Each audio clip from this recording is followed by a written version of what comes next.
Good morning and welcome to Eye on Politics. I'm J.D. Miles, filling in today for Jack Fink. We're going to start today with leadership changes from the local level all the way to Washington, D.C. First to Fort Worth. On Tuesday, the City Council approved hiring Jay Chapa as the next city manager. It's an historic decision as Chapa is the first Hispanic to be in the role. He's familiar with how the city works as Chapa has served as the deputy city manager and director of housing and economic development during 2 decades of work with Fort Worth. I plan to engage the community once I'm actually started the job, which is still almost 2 months away. It's part of being the city manager, right? Talking to the community as a whole. I've done it before when I was in various roles of the city, and I plan to do it again.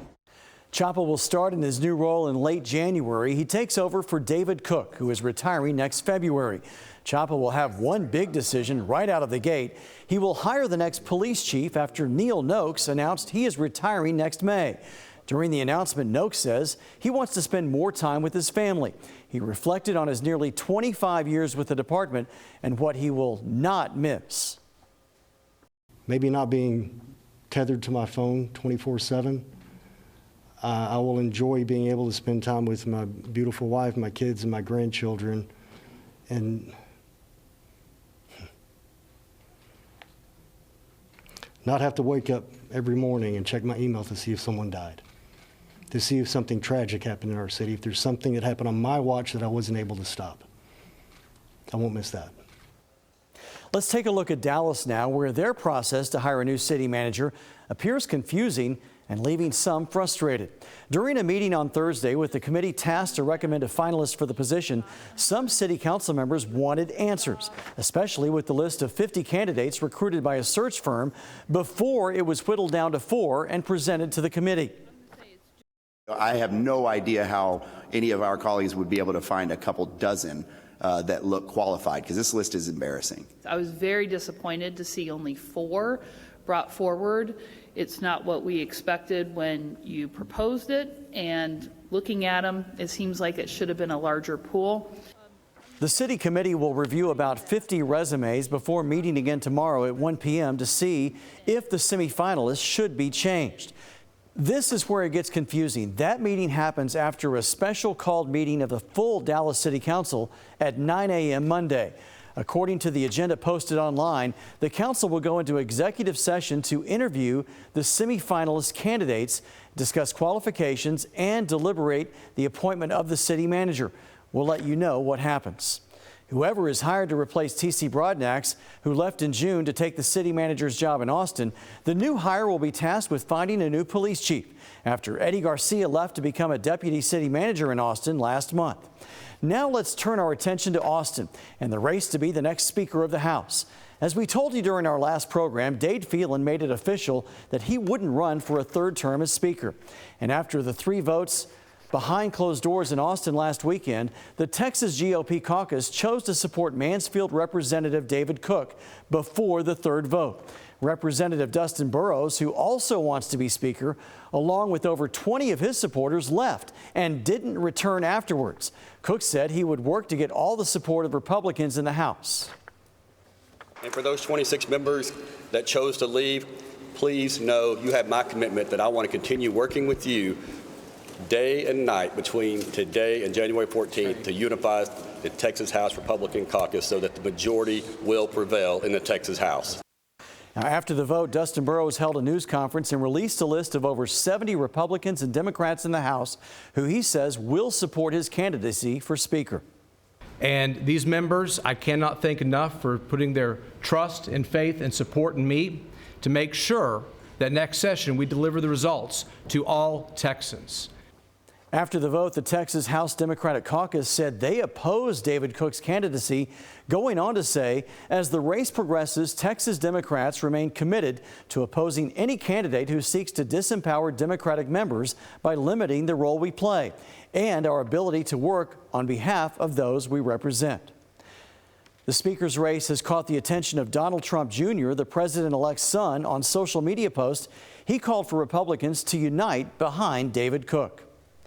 The Texas legislature convenes for regular session on January 14th. On that same day, the House will elect a new Speaker. Now on to leadership changes in Washington, D.C. as President-elect Donald Trump works to get his administration in order. Some of his nominees spent the last week making the rounds to get Senate support for confirmation hearings. John Ratcliffe, who is Trump's pick to serve as CIA director, met with Texas Senator John Cornyn on Wednesday. Ratcliffe is a former congressman for the 4th District in North Texas. He also served as a U.S. attorney in the Eastern District of Texas, which includes Collin and Denton counties. Pete Hegseth, President-elect Trump's choice for Secretary of Defense, has come under intense scrutiny and skepticism about his qualifications. But the incoming Republican Senate majority appears to be rallying behind him, including Senator Cornyn. I will support Pete Hegseth, as I always say, barring any unforeseen circumstances. But I've known him a long time. I was satisfied with his answers, and I think this is going to be a hard process on him and his family. And I'm very excited to see Senator Ted Cruz, who is one of the most brilliant constitutional minds we have. Meanwhile, Kash Patel, who is in line to become the next FBI director, also met with the 2 Texas senators in the last week. Patel has signaled a determination to radically reshape the FBI's mission. We talked about the importance of restoring the reputation of the FBI as a nonpartisan law enforcement investigative agency. As you recall, that confidence was eroded beginning with James Comey's treatment of Hillary Clinton, when he announced publicly that no reasonable prosecutor would prosecute her for misuse of her computers and the classified system. That was fundamentally a wrong thing for the FBI director to do. That's a prosecutorial decision. And last Wednesday, current FBI Director Christopher Wray announced he would leave at the end of President Biden's term. President-elect Trump will be sworn into office during Inauguration Day, which is Monday, January 20th. And then the majority Republican Senate will start the confirmation work. Back to the Lone Star State, Texas teens will continue to need parental consent for birth control following the resolution of a legal battle between the Biden administration and Texas. Sarah Jenkins has this week's brief. The Biden administration's policy said teens should be able to get confidential contraception access through the Title X program. In July, Texas Attorney General Ken Paxton filed a lawsuit against this policy, referencing a Fifth Circuit ruling that stated Texas law took precedence. He criticized the federal rule as an infringement on state rights and parental authority. The Biden administration eventually conceded and put out a policy notice saying it would not enforce the confidentiality clause for minors in Texas to the extent it conflicts with state law. Paxton dropped his lawsuit last week, and Texas's parental consent laws will continue to uphold parents' rights to participate in all medical care decisions concerning their children. We're just getting started here on Eye on Politics. Coming up, as more and more people move to North Texas, how are cities handling the challenges of a booming population? We sit down with Plano's mayor about the work happening there to stay relevant.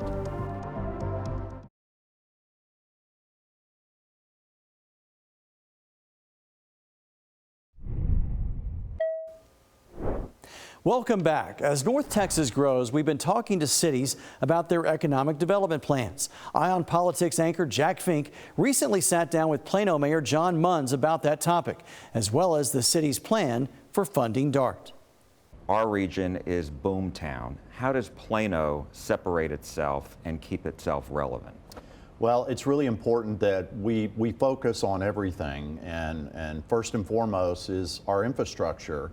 We grew in Plano 30 and 40 years ago, and so to be relevant amongst all the new cities and the cities that are growing now, we have to make sure that we take care of our infrastructure, that we take care of our corporate community so that they know this is a place that they can be successful. You've got a lot of corporations here between Toyota and FedEx and Chase, and then one of the big insurance companies that the name escapes me right now, Liberty Mutual. But it's a lot of campuses, a lot of corporate campuses right there. And sure. I noticed that the council just approved more development along Legacy. Right. So tell me what that entails and how big of a deal is that? Well, a lot of what we have to do is we have to kind of reinvent some of the corporate campuses that are 30 plus years old. And the one you're speaking of is the JCPenney campus. And it is a beautiful piece of property, and it's on 100 acres. And so what we're trying to do is continue to keep the history of the JCPenney campus, but at the same time create some opportunities around it. We have Miyako Hotel, which is a famous hotel from Japan, that will be on that property as well. And so there's going to be some really amazing opportunities for not only office and hotels, but also some residents as well. And do you see maybe having another major corporate relocation to Plano? We do. We always are working on that. I think that's probably something I work on more than anything as mayor, is our economic development. Anything imminent? Possibly. Oh, that's we'll let you exciting. know. Yeah. So the companies, and everybody talks about, well, everybody's moving here from California, but it's really all over the world. That I think internationally, companies are seeing some real opportunities in the United States, and maybe what happened 30 years ago was that they stopped on the West Coast. But now they're seeing that being in the middle of the country is some really good opportunities to go to the West Coast and East Coast. And so I think that's responsible for a lot of the growth that we're having in North Texas. One thing your city has learned is that shopping malls aren't what they once used to be. And you've had to oversee the redevelopment of a couple of them, right? So you had Collin Creek Mall. That was redeveloped. How successful has that been so far? Well, we really feel good about Collin Creek. Collin Creek was probably the oldest mall in the North Dallas area, and it required a lot of work. Back to that infrastructure word, it was really important that we made sure the infrastructure was in good shape before we came up with the concept of what we're doing now. So you're going to see a lot of changes in Collin Creek in '25, because this is when the shopping and restaurant and the office area really starts coming out of the ground. And again, the super mall, or whatever we used to call them, has really become a dinosaur. And so you really have to come up with an idea that's going to be relevant shopping-wise with retail, and it's harder and harder to have brick and mortar retail, and those kind of things are a real challenge, but they can work at a certain level. And so between Collin Creek Mall, Willow Bend Mall, those are going to be really just completely renewed and have more of the open air shopping concept. And do you think the Willow Bend will be a success as well? Because they're adding hotel and office. Yeah. And residential, I believe, as well. There is going to be some residential, and a lot of that just comes back to really having your audience local or close by. And you don't want to overdo the residential, but you do need to have some to help continue the process of getting foot traffic around the area that you've redeveloped. So I think Willow Bend's going to be amazing. A lot of citizens are always concerned about apartments and having more apartments come in for traffic purposes, et cetera. So how do you weigh that? Well, there's always that issue. I think we've stayed away from the single family residences and tried not to have any multifamily that are adjacent to single family, and most of the multifamily are along the corridors of the Bush and the Tollway and Central. And a lot of the companies, though, want their employees to have access, to be able to be close to work. And so a lot of that, it really comes from our corporate community that say we need more housing adjacent to our corporate campus. The old live, work, play. Yeah. And as far as transportation is concerned, getting around, I know the city had passed a resolution cutting back on funding for DART. Whatever happened with that? Well, we're still having conversations with DART. What we're trying to do is make the value of DART work for Plano. And so we're really seeing a lowering capacity of buses that are empty and trains that are empty. And we're trying to work with DART and coming up with what really works for our city and moving people around Plano and possibly to Dallas. And so I will continue to have those conversations. And we're the second largest customer behind Dallas. And we'd just like to see more opportunity for our residents to be able to move around Plano, whether it be an Uber style or the Go Link is what they call it, just something that a little bit more personal that works for our community. So fewer buses and more personal style vehicles or vans, or because you also mentioned you have the DART rail that goes. We have the DART rail, and the Silver Line will be at the end of the line. In fact, Plano is the end of the line on all the rail. And so we would love for, as we keep talking about the growth of the Metroplex, to see expansion. Because we know people don't just go south from Plano.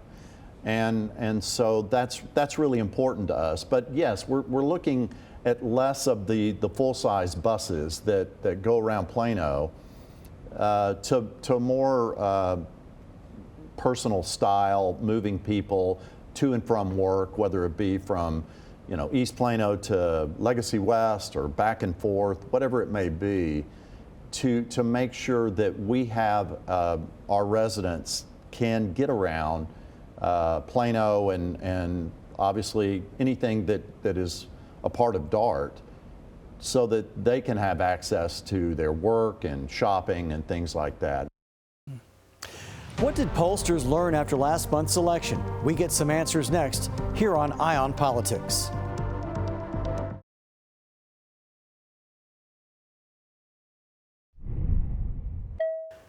Now that the dust has settled from last month's general election, pollsters are taking a close look at the numbers. Jack Fink returns with his interview with pollster and founder of Hunt Research, Ross Hunt.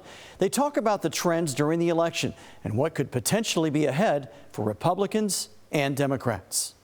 What I've found, though, in analyzing the results of this election, analyzing who turned out and some of the changes in the outcome relative to 2020, are that the mandate that Republicans have seems to arise not so much from their party base as from how uniquely persuasive they were in this election with independent voters, and also from the way in which many Democrats seem quite dissatisfied with their presidential nominee.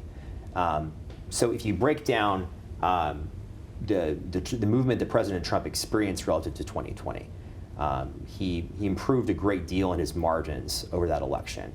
Almost 1 million more votes in terms of his margin over Kamala Harris versus his margin over Joe Biden.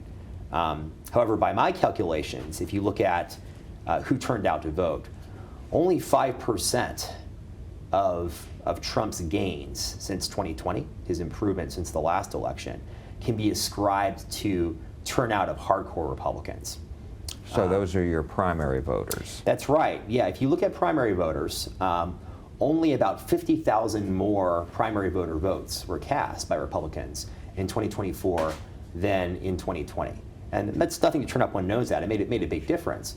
But the bigger factors by far were Democrats staying home and independents swinging disproportionately to the right. And when you talk about independents, they're not talking about necessarily people who are independent, but you're talking about people who didn't show up for the primaries. That's right, yeah. In Texas, since we don't have party registration, if you look at your registration card, it won't say Republican or Democrat. We determine whether you're a Republican or Democrat by which primary you vote in. And so the people who participate in Republican primaries tend to vote for Trump and other Republicans and Senator Cruz. And those who participate in the Democratic primary overwhelmingly voted for Kamala Harris and for Colin Allred. And then there's everyone else, everyone who only shows up for the general elections. And so by my account, those voters accounted for 74% of Trump's gains relative to 2020. Is that a new trend? It's definitely new from 2020. So I think in many previous elections, turnout was decided by the independents. As Texas, though, has become more and more partisan, and the number of primary voters we have has increased, it's become more and more of a partisan mobilization battle, where each side is just striving to turn out its base. This year, something different did happen. The Democrats really did fail to turn out their voters. So more than three. Yeah, go ahead. I mean, I just mean as far as like the Democrats, I mean, we're talking about the large counties, right? We're talking about Dallas County, we're talking about Harris County, we're talking about Travis County and Bexar County, right? That's right, Jack. Yeah, urban turnout fell precipitously. And to take the city of Dallas as an example, within the city limits, turnout was 65% in 2020. That fell to just over 50% in this election. Tremendous fall. But we also see it elsewhere around the state. So in South Texas, where Republicans experienced tremendous gains, all the way from Brownsville to El Paso, flipping counties have been blue for decades, turnout was barely over 50%. Now, among those who did turn out to vote, the conservative-leaning independents, people who, if you asked them, would probably say they were Republican, turned out in droves, and the Republican primary voters turned out. But a lot of the Democrats stayed home. And so as Republicans and everyone in Texas sort of sits back to reflect, well, what did this election mean? What should we do moving forward in policy and in party brand? I think the two big factors for everyone to consider are, why did all those Democrats stay home? More than 3 out of every 10 Democrats stayed home in this election. And why did all the conservative independents come out to vote for Republicans? And why did so many of the liberal-leaning independents choose to stay at home? And so I think those questions are the questions that are really going to define the 2026 election cycle. Remember, you can watch the full interviews of everyone today on our YouTube channel. Just search CBS News Texas and click on the subscribe button. There's also an Eye on Politics playlist where you can catch up on any shows you may have missed. That's all for Eye on Politics for this Sunday. Thanks for watching. We hope to see you again next week. I'm J.D. Miles. I am listening, and we are listening at CBS News Texas.